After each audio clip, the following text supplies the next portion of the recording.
Bab 1809.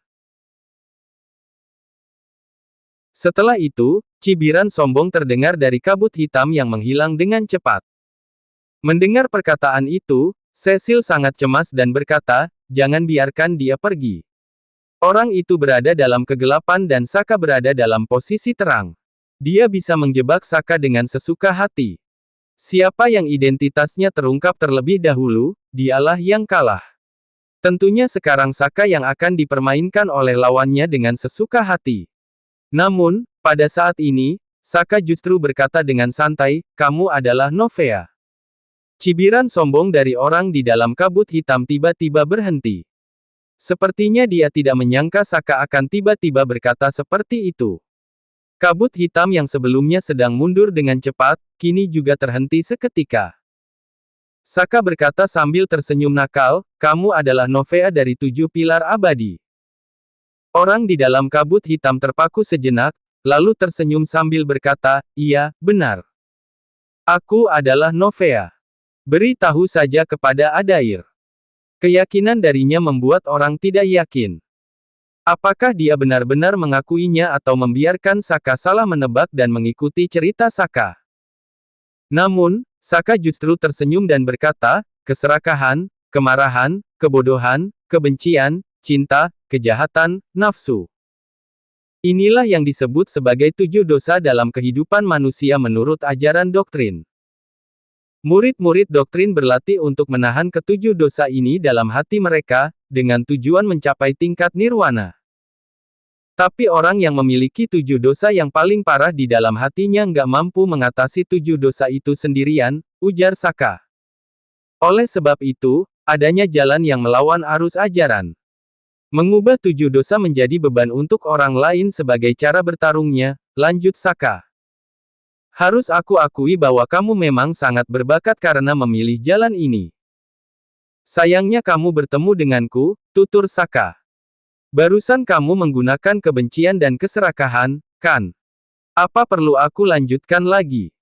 Tanya Saka. Seketika suasana di tempat itu menjadi hening. Kabut hitam menjadi sangat tenang dan tidak ada lagi suara di dalamnya. Tiba-tiba wajah Zaki dan Cecil menjadi pucat. Kaki mereka gemetar dan tanpa sadar mereka terus mundur ke belakang. "Ayo, cepat pergi!" seru Cecil gemetar sambil menarik baju Saka. "Mau pergi kemana? Kenapa harus takut kepadanya?" kata Saka sambil mengerutkan keningnya. "Ngomong-ngomong, Novea berasal dari mana?" tanya Saka tiba-tiba. Saka benar-benar tidak sempat mencari tahu tentang identitas Rufan, Darta, Novea. Itu. Cecil tampak begitu ketakutan. Dia menelan air liur dengan susah payah dan sepertinya ingin mengatakan sesuatu. Namun pada saat ini, terdengarlah suara tawa yang suram dari dalam kabut hitam. Kini kabut hitam perlahan menghilang dan muncul sosok yang berjalan mendekati mereka. Sosok itu tampak begitu ramping dan indah. Novea ternyata seorang wanita. Mengenakan jubah yang berwarna merah menyala, seperti tercemar darah dan memancarkan niat jahat. Sosok yang indah dan memancarkan pesona dari tatapannya. Namun, keindahannya berbeda dengan Liana. Dia memberikan kesan jahat kepada orang-orang. Saat dia berjalan selangkah demi selangkah, aura jahatnya membuat Cecil dan Zaki merasa gemetar ketakutan. Rambut hitamnya terjatuh seperti air terjun. Dia menatap Saka dengan mata yang memerah dan perlahan berkata, "Kamu tahu aku adalah Novea. Tapi kenapa kamu nggak tahu namaku?" "Maaf, aku orang dari wilayah selatan yang nggak berpendidikan dan nggak berpengetahuan," kata Saka sambil tersenyum. "Kalau begitu, ingatlah namaku dengan baik. Agar ketika kamu pergi ke neraka, kamu tahu siapa yang membunuhmu," ujar wanita itu. "Putri Mifa dari keluarga kerajaan, namaku Novea.